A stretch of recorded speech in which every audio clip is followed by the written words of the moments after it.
अस्सलाम वालेकुम। मैं हूं आप लोगों का दोस्त मोहम्मद सरफराज। आज हम आपको स्टेप बाय स्टेप एक चीज़ के बारे में बताएंगे कि हम फर्स्ट पेज हम बनाना चाह रहे हैं। आप लोगों को कुछ समझाना चाहेंगे। सबसे पहले वेब सर्वर को इंस्टॉल कीजिए, क्योंकि हम आज जिस चीज़ पर बात कर रहे हैं, हम आज PHP में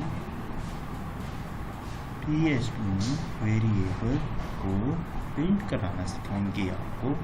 जैसे कि वेब सर्वर हमारे पास इंस्टॉल था, हमने इसको रन किया। इसके बाद हम यहाँ पर जाएंगे। यहाँ पर जाने के बाद सी में गए, में जाना है। डब्ल्यू वाले फोल्डर में जाकर यहाँ पर PHP नाम के इसका एक, यहाँ पर ये हमारी जो फाइल है ये बिल्कुल खाली है। देखिए, अब हम इसमें स्टार्ट PHP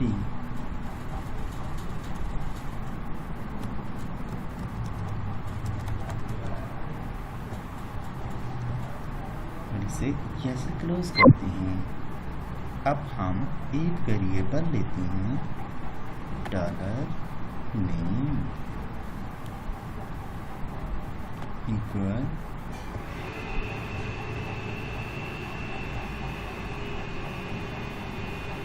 यहाँ पर आप एक $name के साथ एक वेरिएबल लिया। इसमें हम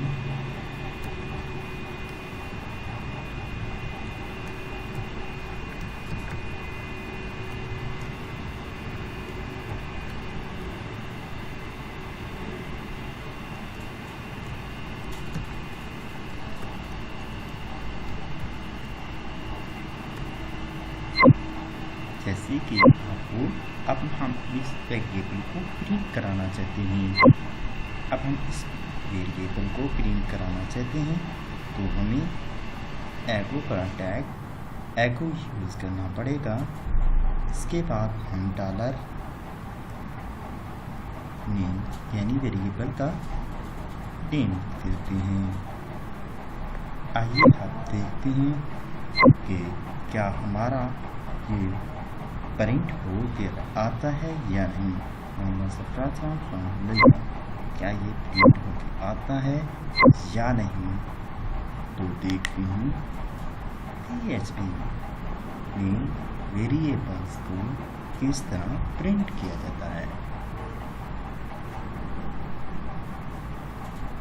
यहाँ पर पहुँचे, देखिए एम सरफराज खान फ्रॉम नैया, देखिए आ चुका है। आपको ये आप लोगों को ऐसे ही एक फोल्डर बनाना पड़ेगा। जैसे कि मैंने PHP नाम का एक फोल्डर क्रिएट किया है और उसमें एक फाइल यानी एक पेज रखा है index.php के नाम से। इसे हम रन करते हैं तो फिर आता है ये फोल्डर www के फोल्डर में है। इसके बाद हम यहाँ ये देखिए सी के ड्राइव के अंदर है, ये प्रोसेस हो रहा है। ये हमारा PHP के बारे में लेक्चर था कि हम वेरिएबल को कैसे प्रिंट करते हैं। नेक्स्ट टॉपिक के साथ मैं दोबारा हाजिर होगा। मोहम्मद सरफराज नाम को दीजिए इजाज़त। अगर आपको हमारी वीडियोस अच्छी लगती हैं तो प्लीज़ शेयर कीजिए और हमारी हौसला अफजाई कीजिए। Thank you.